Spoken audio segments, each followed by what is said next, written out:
And I think you just have to click at the top so it doesn't appear on your screen, but we are going to dive in. First of all, JCLP is so honored that you took the time out of your busy schedules to join us on a Sunday, and we are delighted to welcome David Rittberg, who will share his insights with us this morning. David is a dear friend and a long-time colleague. He is currently the Senior Director of the Charles and Lynn Schusterman Family Philanthropies, in Washington, D.C. He has been with the foundation, David, I looked this up, for nearly 14 years, which is hard to believe. And prior to that, David was the executive director of the Hillel at New York University, which is called the Bronfman Center. And he and I worked closely together because I used to work for Hillel International ages ago. But more importantly for us, he is a New Yorker. He grew up in Binghamton, New York, and he understands small town Jewish life. He's also very excited that the New York Knicks finally, after 53 years, won their first NBA final. So that was a very exciting experience last night, and many of you may have the same feeling. David will share with us some of the major trends impacting the Jewish world today, and he's going to link them to our experiences leading small congregations. And after David's presentation, we'll open it up to conversation because we want this to be interactive.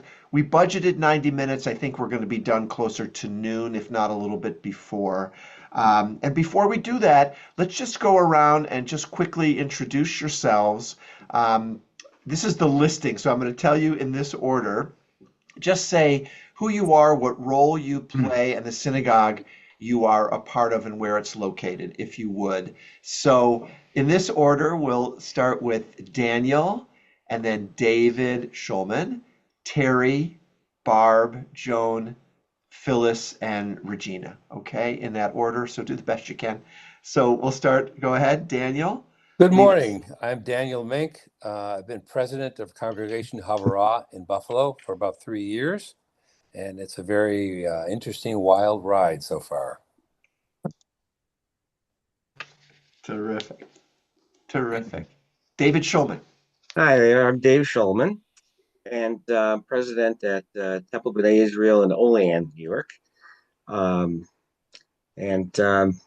It's been rough, as all of you know, getting smaller and smaller. So yeah. We see David a lot in Buffalo because during special times like Passover and Shavuot, he makes the trek, the long trek to Buffalo to join us, and we love that. We love seeing David. He has, just so you know, he's got a matzah tie and kippah, if I'm not mistaken. So it's something we look forward to on Passover all the time. Terrific. Okay. Go ahead. I think Barb's next. Oh, okay. I'm Barbara Janoff. I'm on the board and serve on the planning committee of Ahaveth Shalom in Great Barrington, Massachusetts. Wonderful. We're so glad you're joining us. Thank you. Great. How about Terry next? Hi there. I'm Terry Dobbs. I'm from Elmira, New York, Congregation Colamy. I'm one of the presidents, and we're working on a strategic plan to try to bring us all together. Wow. Fantastic, fantastic. Joan. Hi, I'm Joan Burkhardt. I'm part of the executive committee. There are 3 of us at Congregation Ahavas Shalom in Great Barrington, and we have an incredibly complex year of trying to make enormous decisions. So I'm very happy to be here and learn more about what other organizations are struggling with. Great. Thank you, Joan. Phyllis. Hi, my name is Phyllis Sherman. I'm at Temple Beth El in Oneonta, New York. I am a past president and a current co-president because of a tumultuous year prior. Yes, that's my story. Wonderful. We're so glad you're sticking to it. Yeah, we're so glad you're here today. Thank you. All right, wonderful. Regina. Well, I have been a member of a Congregation Havarah in Buffalo for quite a few years, and for a few years on the board. And I have something in common with David Rittberg. My first few years in America were at SUNY at Binghamton when I Amazing. was a graduate student. Amazing. Amazing. Amazing. I love it. I love the small world. Wonderful. Yeah. And great. Thanks. And Congregation Columbia, I don't have your Hi. first name. Well, I don't know how to get my name on there It's okay. because I'm I on can the change it. website for the congregation, but I'm Harriet Sweet, and I'm along with Terry Dobbs, one of the co-presidents for Congregation Colony. Wonderful. And we're working on lots of things, as you all are, I'm sure. Thank you. Terrific. Terrific. Okay. I think we got everybody. Without further ado, I'm going to flip it over to David. All right. Thanks for showing up, everyone. This is so nice. And if I am nonsensical at any point, it's just because I'm still in the euphoria of my Knicks win last night.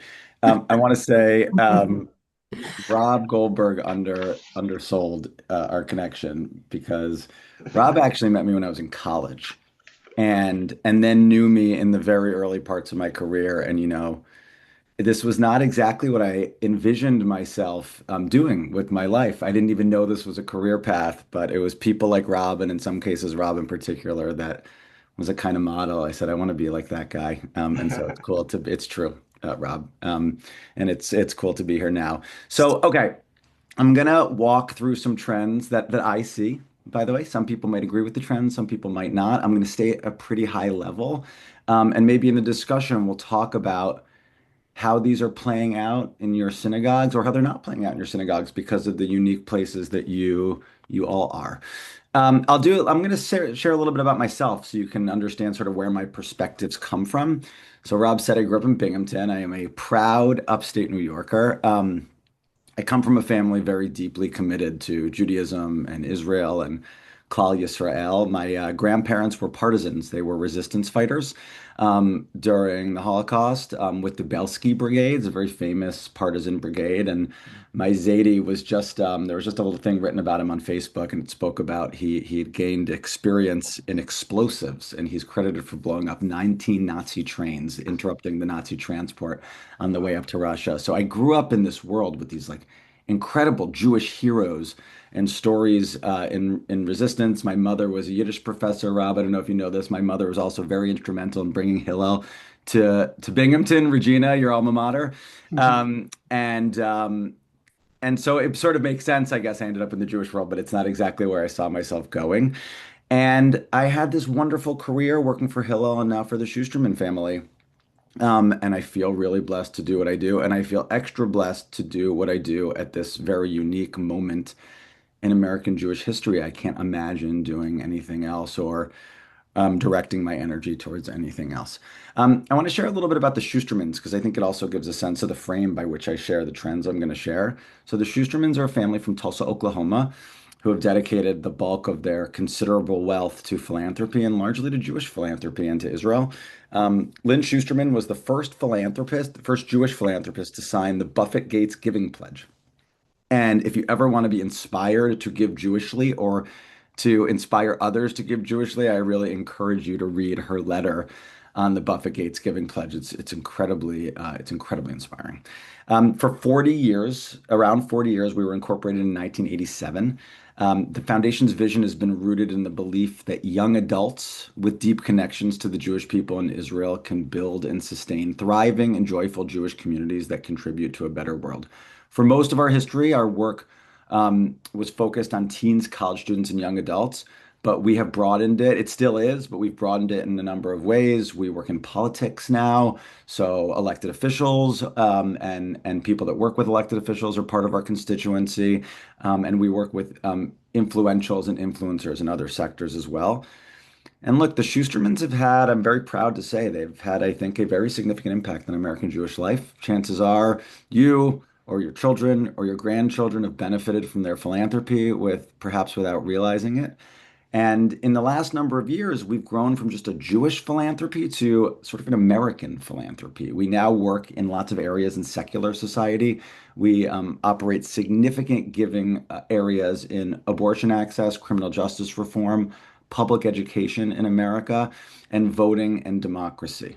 So we have this interesting frame of this big foundation that does, what I think is consequential work in the Jewish community, but also we get to see the world philanthropically through all these other sectors, which at some points is really harmonious and beautiful, and at some points is really hard. And I'm happy to talk about that. So I'll start with the trends here by stating the obvious, which is we're living through a moment of profound challenge, like really profound and deep challenge. But we're also living through a moment, and I really believe this, a profound opportunity. And I'm going to actually spend the bulk of my time today talking about the opportunity without shying away from the challenge. It does feel like a best of times, worst of times moment, light and darkness, awakening and division. And I'm a generally pretty optimistic person, but I got lots of cynicism creeping into my brain these days. But positive cues about our future still continue to pop up all the time. And the biggest positive cue is I believe, and I really believe this, we're seeing a reawakening in Jewish life in America. It's happening in synagogues in a lot of places. It's happening connected to Israel. It's happening in all kinds of communal spaces. And at the same time, we're witnessing really deep, deep political divides, especially around Israel, but not only around Israel. And it's reshaping how we relate to each other in ways that I don't think we're paying enough attention to. And if history is our guide, Jewish history has always been shaped by moments like this, rupture and rebuilding and exile and return and all that stuff. And our survival over many thousands of years has depended on our creativity and our resilience, and resilience is going to be a theme. And I want to get ahead of one thing here, which is to say, you're going to hear massive contradictions in some of the data and trends I share, sometimes things that are diametrically opposed to one another. And I think that's just the nature of the complex world we live in and the complex people that Jews are, and the idea that multiple things can be true at the same time. Okay, by a show of hands, how many people know what I'm referring to when I say the surge as it relates to Jewish life? Okay, the surge. The surge is trend number one. The surge is the term we use to describe the dramatic increase in interest in Jewish life since October 7th. This is not just an anecdotal, oh, my friends and my family are getting more engaged in Jewish life now. It is backed by serious data and serious market research. And I'm looking at Rob Goldberg, who he and I have been in this work for a long time. I think we can anecdotally say this moment is different. There is something generationally unique happening here. And that is the reawakening I'm referring to. I'm just going to throw some data points at you really quickly to illustrate this. In 2024, the Jewish Federations of North America embarked on a study to try to understand what we were seeing, which is all of this interest. In 2024, this was a representative sample of Jews across America. Of the 83% of Jews who were basically in the categories of barely or not at all engaged in Jewish life, 40% of those are now showing up in Jewish spaces. So of the 83%, the very large bulk of American Jews who don't really show up that much or at all, 40% were now showing up in Jewish spaces. Now, this was in 2024.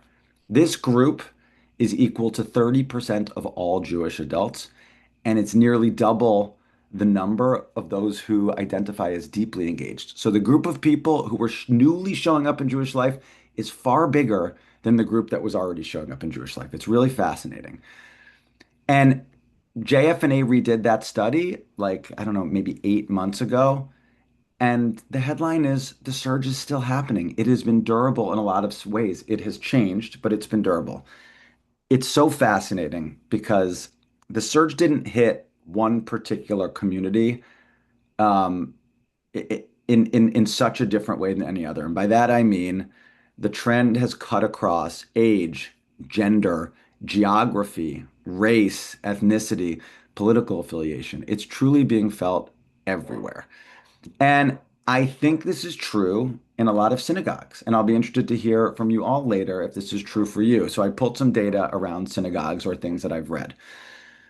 Rabbis report, this is so fascinating. Rabbis report a record interest in conversion right now. Some saying that there are more people converting to Judaism at this moment in American Jewish history than at any other. I mean, think of how crazy that is. At this moment, with all of the rise of Jew hatred going on, there's more people converting to Judaism now. Fascinating. Rabbi Rick Jacobs, who's the head of the Reform movement, says right now 3,000 people annually are taking their Introduction to Judaism course, and it has shot up significantly in every year since October 7th. Here's a striking data point from ATRA, which is a network focused on reimagining rabbinic leadership. 64% of Jews say a rabbinic relationship is important to them. That includes 87% of Orthodox identifying, 74% of conservative, 56% Reform, and this one's the most fascinating. 66% of non-denominational or non-affiliated Jews say a rabbinic relationship is important to them. So interesting, something to dig into. I think I don't know if the places you all operate congregations have presence of Chabad, but I will say Chabad is the organization that has most durably felt the surge more than any other. And there's just something psychologically interesting about that that I think is worth talking about. They are doing something or representing something that is really working for people. I have no evidence for what I'm about to say, but I'm going to say it anyways, which is I'd argue that there's more Jews right now studying Torah and Jewish texts than in any moment in Jewish history. 300,000 people just completed the Daf Yomi, the daily reading of the Talmud. Jewish learning programs at youth serving organizations like Hillel's and BBYO's and Moishe House, which is an organization that serves young adults. They are the most popular programs within those organizations, and it's really interesting. I mean, I do think that in moments of chaos and confusion, people do turn to ancient wisdom. And I'm sure many of you know that the Talmud was written at a time of expulsion and displacement. So it was a very chaotic time. And maybe those people have something really interesting to offer about the time we're living in. I'm not going to go through the numbers here, but because I work a lot with young people, I want to say I think young people get a bad rap. And I will say the surge was felt very strongly amongst young people. The data from Hillel's and Chabad's is really, really high. BBYO, which is the largest teen organization in the world, has 50,000 annual participants. Hillel, 200,000 annual participants. And all these numbers are up in the last 2 years.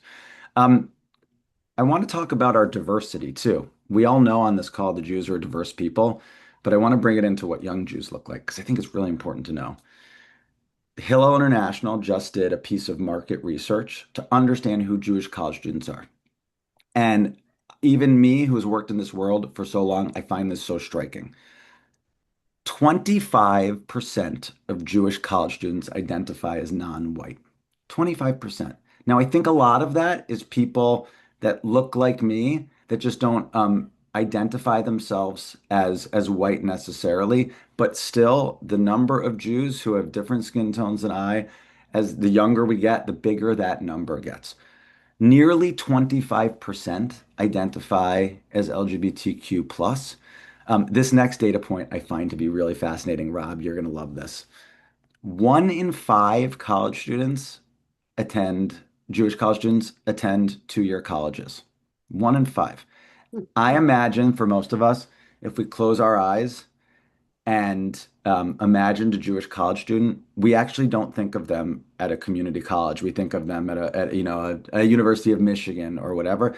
This tracks alongside what's happening in American society, but it's just an interesting demographic shift. And there's also lots of data that in the post-October 7th world, many Jews are looking to go to schools in different geographic regions. Schools like the University of Texas, the University of Oklahoma, the University of Alabama, University of Florida. They're Jewish.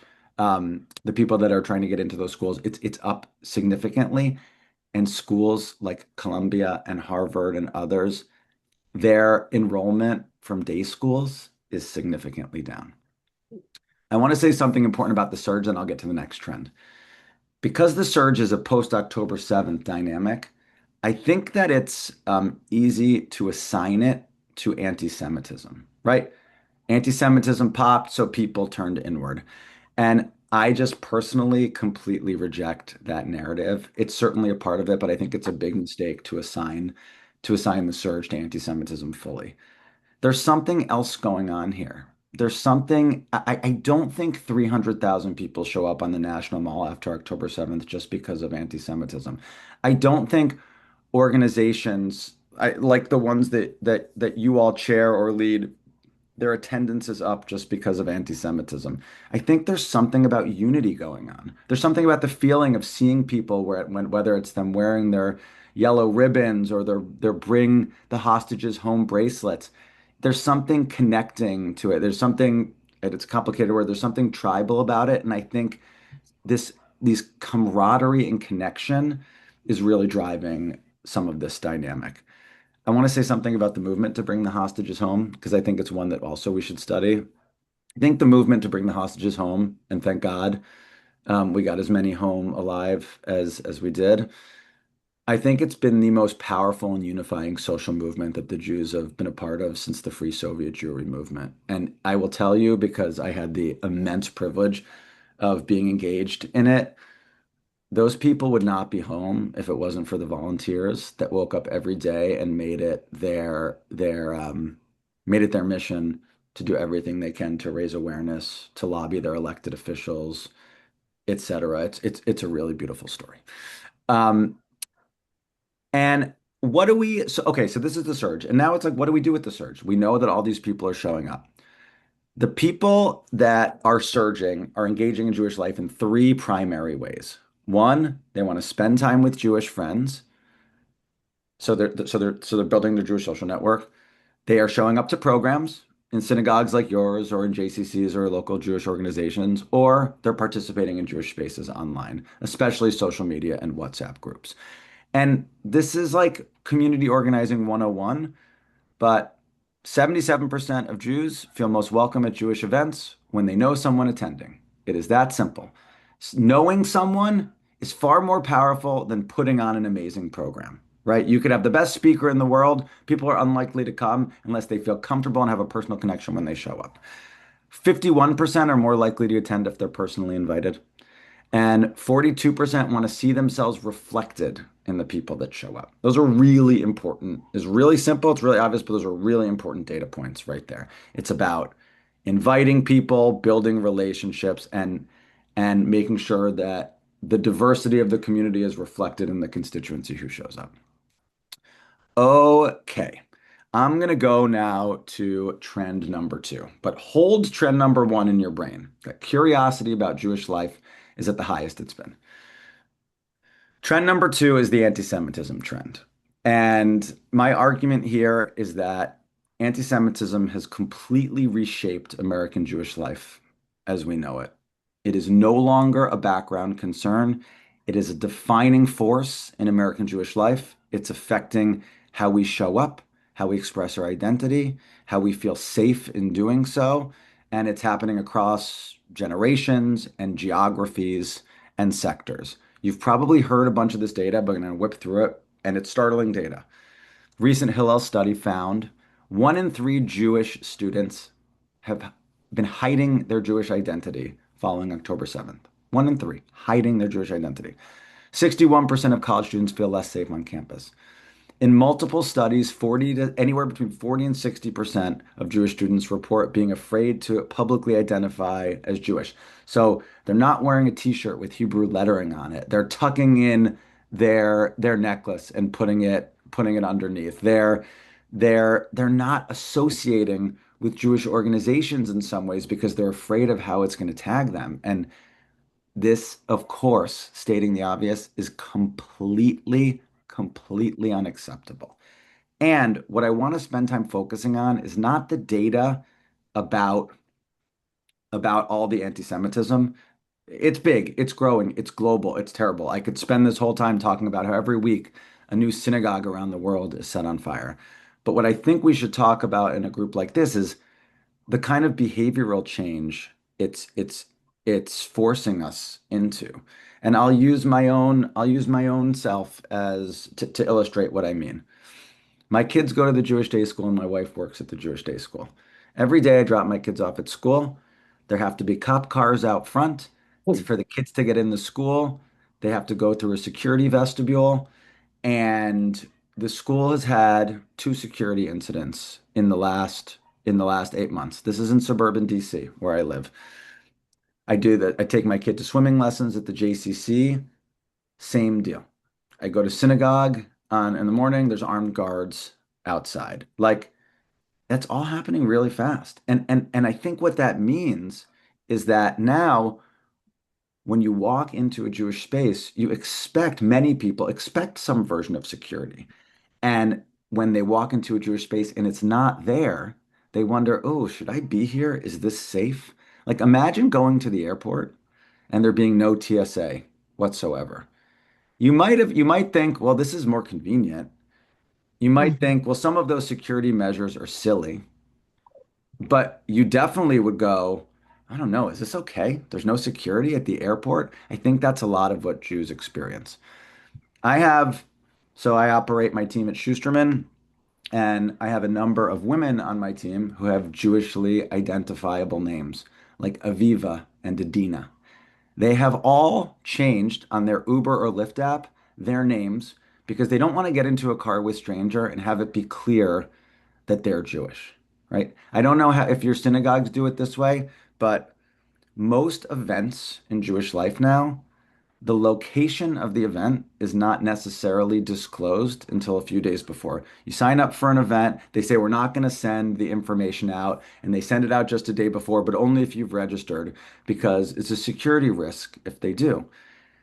All of these changes, and I could name 20 more, it's doing something to us. It's changing our psychology. I mean, the example I just gave, I'm going to be dramatic here about the not sharing the locations of the events. It feels Soviet to me. It feels like the beginning of Jews having to go underground, right? And when you talk to Jews who lived in the Soviet Union and emigrated here, they tell stories like this. They tell stories of, my parents taught me when I was a kid, there's certain words that I can use in the house, and then there's certain words that I can use up on the street, and those are different words, right? You hear about the bris in the Soviet Union that was like quietly done in the basement, right? Like it's real. And this is again, I keep saying it because I think we need to talk about it. It's impacting our psychology in very significant ways, how we think about our neighbors and our friends, how guarded we are. And it's happening so fast. It's happening so fast that I don't think we've had a time to make sense of it. This is also affecting all sectors in Jewish life. I personally have an interest in arts and culture, and I think it's a space that in Jewish communities we don't pay enough attention to. We're involved in some work in Jewish arts and culture. A recent study that we commissioned, it was a survey of 650 Jewish artists. I don't mean artists that necessarily do Jewish work. I mean artists just who are Jewish. 62% say their careers have been negatively affected since October 7th. 28% have had to alter their work or have had events canceled. And 56% experience online harassment. I work with some performing artists, well-known performing artists. These are people that have had to shut down their social media channels because of the hate coming their way. Um, and as I said, it's happening really fast, and I do think it's worth us all pausing and just talking about it. But more importantly, what do we do about it, right? I will say there's lots of interesting efforts underway to try to counter this anti-Semitism and make us feel safe again. Things like media campaigns, bridge building initiatives, strategies to improve the climate on campuses, intelligence or advocacy work to track and respond to threats.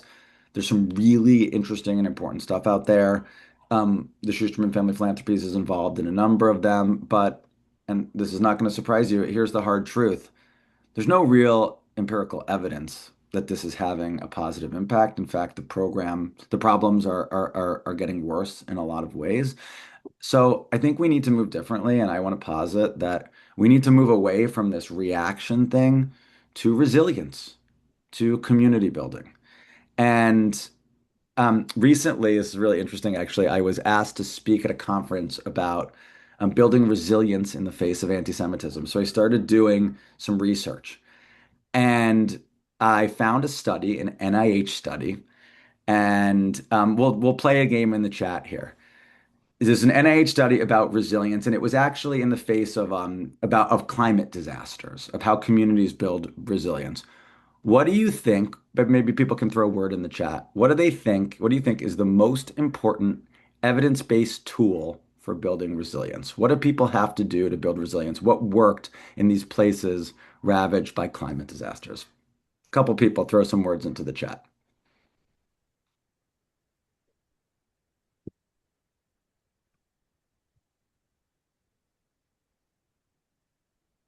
Don't be shy.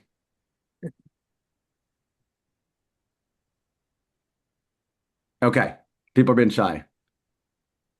Oh, keep going. Good. Rob got it right. Community. It's that simple, right? People need community. The people want a social network. They want an aligned set of values. They want people to care for and people to care about them. They want rituals to center them. Like, cue the power of the synagogue. For real, cue the power of the synagogue. That's what you all do. And that is a way we build resilience. Okay, last trend, and then I'll get to questions. So, first one is the surge. Second one is anti-Semitism. The third one is fault lines. About fault lines, mostly around Israel, but also around politics and just general polarization. Very important to say the context, the water we swim in. The US has experienced one of the fastest and most severe increases in negative partisan sentiment of any major democracy around the world in the past 4 years. A study from 1994 to 2017 found that polarization driven by ideology, ideological divergence, and partisan sorting is growing significantly. Nearly half of Americans say it's important to live in communities where most people share their political views. And people with strong ideological views say they'd be uncomfortable if their child married someone who represented the opposite political party. So we are the fastest in the world in terms of partisan sorting and polarization. And this one, people can go off screen. What country around the world do people think it's growing the second fastest? Any guesses? Israel. Israel's number two. Let me just think about that for a second. Really fascinating. Um, Part of it is that we're living in different information realities, right? What you all see in your feeds is totally different than what I see in their feeds. Actually, I had the privilege this week of interviewing in a conference Van Jones, the CNN commentator Van Jones, and he did a really powerful thing. He was talking about this dynamic, and he was expressing an experience he had when the news of the Bebus babies that they were killed in captivity when that came out, and he said his Jewish friends were reaching out to him and saying how distraught they were about the Bebus babies, and he didn't know what they were talking about, right? And he was expressing and he was asking some of his friends, his black friends, have you heard about what happened? Have you heard about the Beavis babies? And none of them had heard about it. And we were sitting there going, why is no one caring for us? Why does no one care that we're dealing with this trauma and this terrible thing? When a lot of the people that we thought weren't bringing our friends just didn't know. And he gave us the opposite example, which is he was talking about at the same time, it was when the Doge cuts were happening in the United States. He was sharing that a lot of the sort of the power of the driving power of Black communities in America are middle-aged Black women. They power the Black middle class, and they came into their professional careers at a time when it was still very hard to break into corporate America, and so they often went into public jobs, government jobs, and so Black women felt the Doge cuts more than anyone else, and that was what people's feeds in the Black community are filled with. And he looked at this room of Jews, myself included, and we said, I didn't know that. I had no idea. That wasn't in my feed. And it's a really important reminder to not draw conclusions about other people, but just express. We are being fed from algorithms, very specific, tailored things. And don't assume what other people think or what other people know. Okay. I Last point, I want to just talk about Israel as a flashpoint, and then we can go to questions. Israel is obviously one of the most polarizing issues in society, in American society, and within the Jewish community itself. I was recently in a conversation with a university president, and he told me the four issues that are hardest for him to deal with on campus are Israel, guns, abortion, and God. Israel, guns, abortion, God. And then he stopped and he said, but Israel is by far the hardest, right? Most people have an opinion, but don't know anything, right? No one, only 34% of Americans, by the way, say they're even familiar with the term Zionism. Really interesting. And most Americans don't recognize genocidal rhetoric, the rhetoric that at least I think is genocidal, like from the river to the sea, or by all means necessary, globalize the intifada. Most people don't, they don't see it. It doesn't light up their spidey sense in the same way. Politically, Israel's a litmus test now. I'll speak about the Democratic Party for a second. There was a time in the Democratic Party not so long ago that there were pro-life Democrats, right? And then abortion access became a litmus test in the Democratic Party. And now there are no more pro-life Democrats, right? There was a time when there was actually pro-gun Democrats, and guns became a litmus test. And now there's no more pro-gun people in the Democratic Party. And I think we're very close to Israel being that same litmus test, and it's a very scary proposition in my mind. Um, most Americans identify as Zionists, most American Jews identify as Zionists, and an overwhelming number care about Israel's right to exist. And we know many American Jews sharply disapproved of Israel's conduct during the war, with some really scary data generationally about how young people think about this war. And the thing that I want to just raise alarm bells about is this idea that we may be heading towards some kind of fracture in American Jewry, one that splits us into parallel communities going forward. I do not think this is a far-fetched idea. First of all, American Jews operate in parallel communities to some extent already. I'm going to guess, I don't want to draw conclusions, that a lot of you don't spend a ton of time with Haredi Jews, and Haredi Jews don't spend a lot of time with you. They operate in parallel universes. But the large bulk of American Jewry has still been driven by a set of institutions that operate within a particular frame.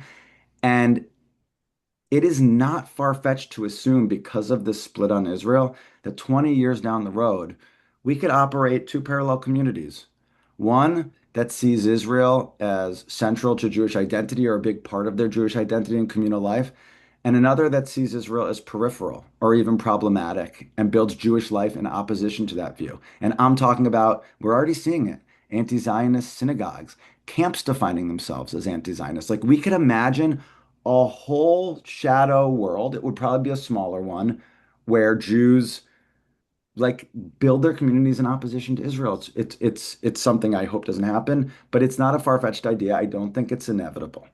And I think that we need to do things to sort of heal that fracture, because you just got to remember, we're 15 million people around the world, and we cannot afford a fracture in this way.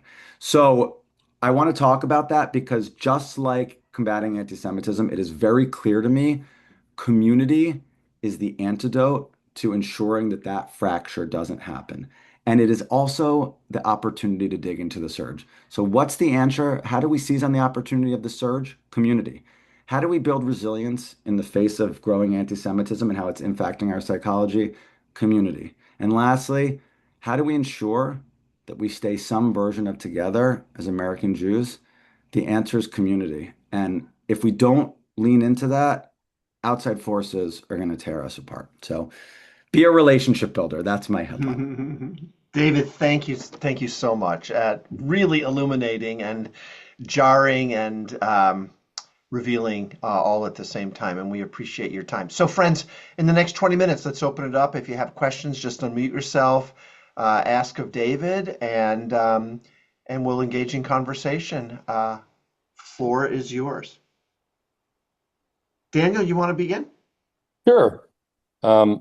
Having been an educator almost my entire adult life, education is everything. From the very onset of infanthood, I'm watching my daughter raise her two children in sort of like a perfect world of two parents that are home. They work online, Mm-hmm. and they're getting all the benefits of enough money and enough education, enough forward momentum of goodness. And where I taught in the inner city for decades, there was just the opposite of that. And you saw the result, and we see the result in Gaza from the books and so forth that you see. So I think that should be a big push. Yep. In Western New York, we have Holocaust education resource what's the last letter stand? Organization. Hero. Organization, Hero. sorry. They changed their name.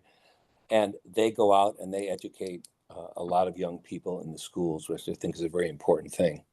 I just wanted to give a couple anecdotes. My wife just won Best in Show at a large art fair yesterday. Amazing. For the second time, by the way. She's a phenomenal sculptor and clay person. And she had made a lot of khamsas, and a very large khamsa with a really big, standing out in relief Jewish star. And I said, you should put that up. And my son came by. He says, no, that'll hurt your business. Yeah. Then the head of the Federation of Buffalo came by yesterday afternoon and said, don't do it. It's too risky. So the idea here is that we shouldn't poke the bear, knowing the bear is out there always watching what we're doing. And that's why it relates to getting location of a program the day before, so that there's not too much media for them to glom onto in order to have people show up and have a lot of problems. I have a friend who's staying over. She's an old friend of my wife from childhood, and she had no idea that anything is happening. She's not Jewish. She's from Canada.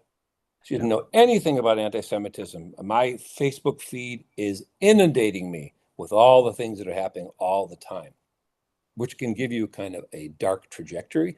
So you have to sort of put it away or realize that it's not happening all at the same time in one place. And the world is a variable environment. So it's got to be taken in context. The idea of the Israel derangement syndrome, which they took off of the Trump derangement syndrome. This is what it seems to me. To me, it's like a crazy virus where they see Israel as this horrendous thing, when we realize now that a lot of it was Hamas propaganda and we're getting misinformation. And then people just jump on this idea and take it as their own, my own family members included, which is why my wife and I are sort of on the outside of our family, because we're sort of reasonable thinkers, and the leftist part of my family are not reasonable. They're just passion fueled, and they're all Jewish. So to me, that's a Zionist Jew and an anti-Zionist Jew walk into a bar. Bartender says, we don't serve Jews here. So it really doesn't matter what you feel that is the best for you, your performative function in society. You're still going to be a victim because you're lumped into that category by the outside world, right?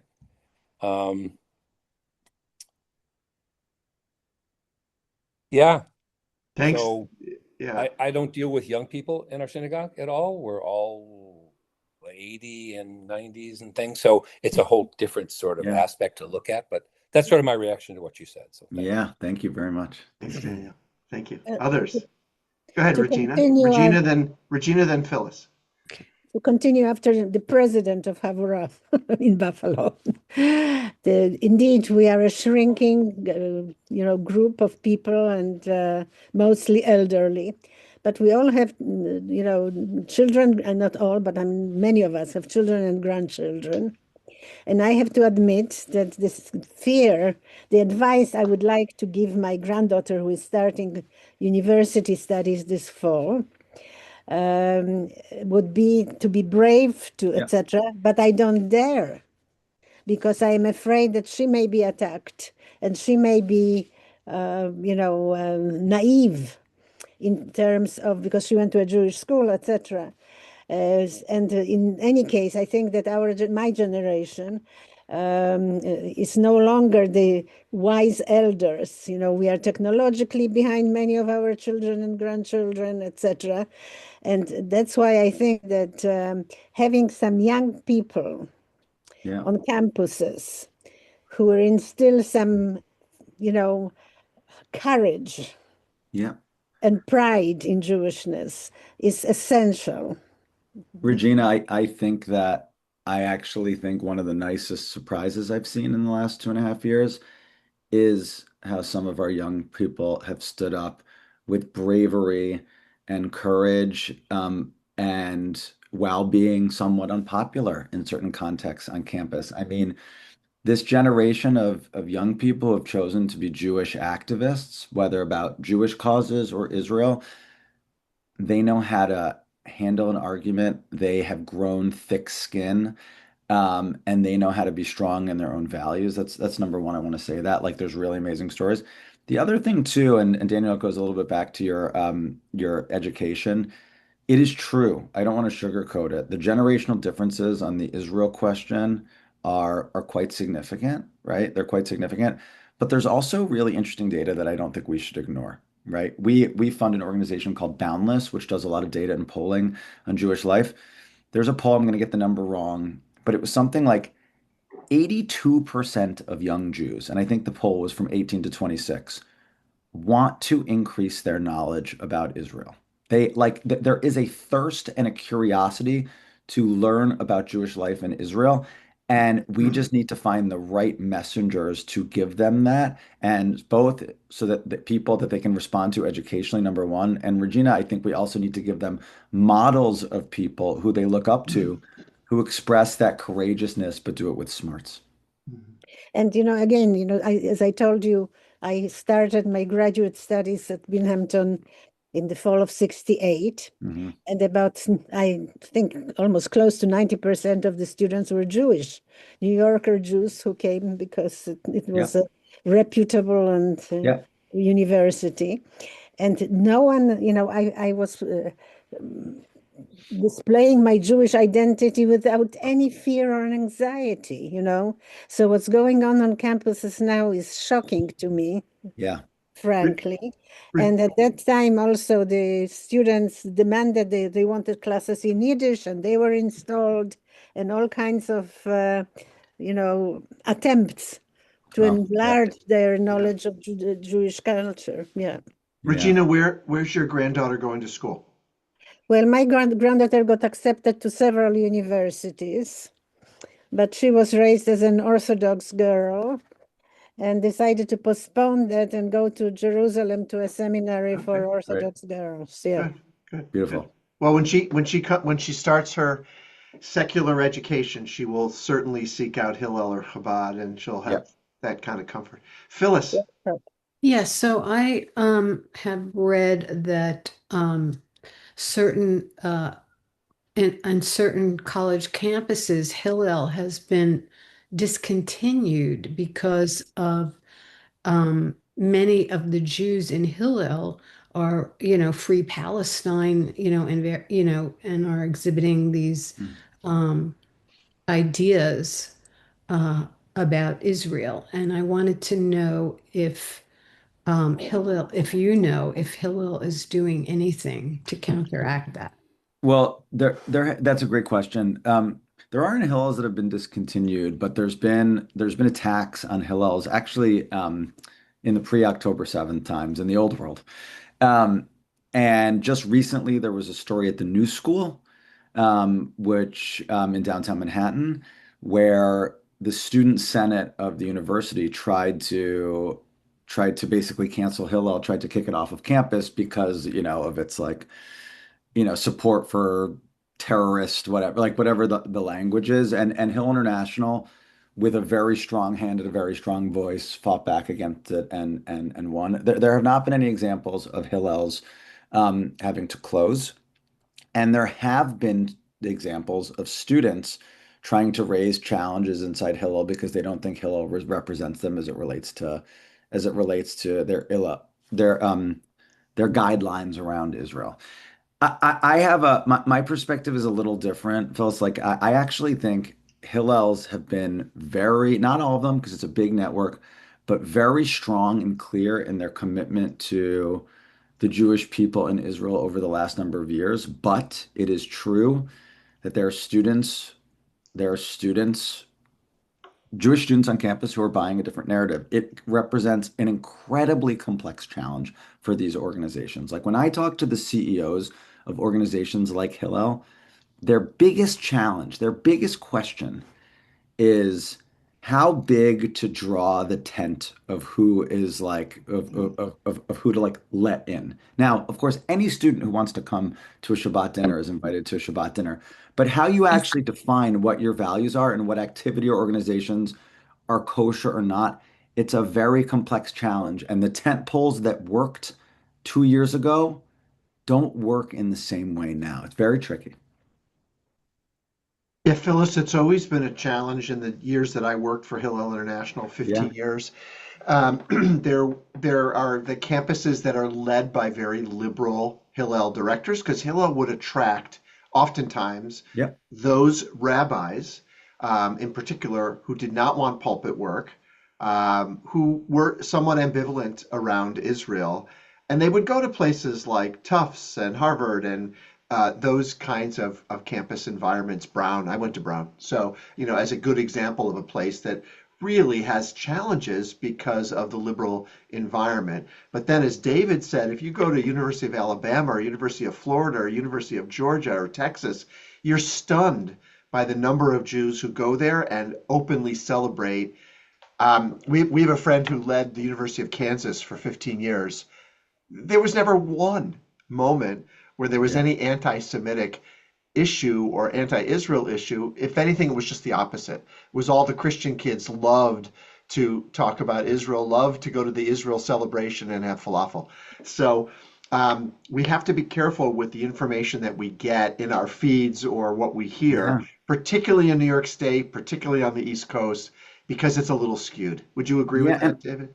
I so agree with Yeah. that. I so agree with that. And this is a yes and.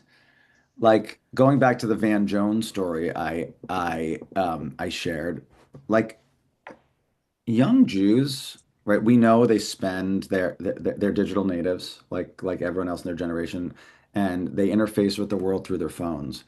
And when you look at the Instagram or TikTok feed of a young person, they are being fed a very steady diet of really terrible things about Israel, like over and over and over and over again. I just want you to like try to like zoom yourself back to being a young person and think about what it might do to your head.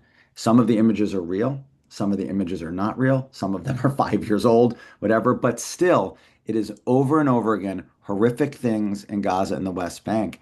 And it should be no surprise to us that it's having an impact on how these people see the world. And it is a wildly complex thing to undo because the forces that are pushing those feeds there are much bigger than the Jewish people. It's a really complex challenge. Yeah. Thank you. Go ahead, Barbara.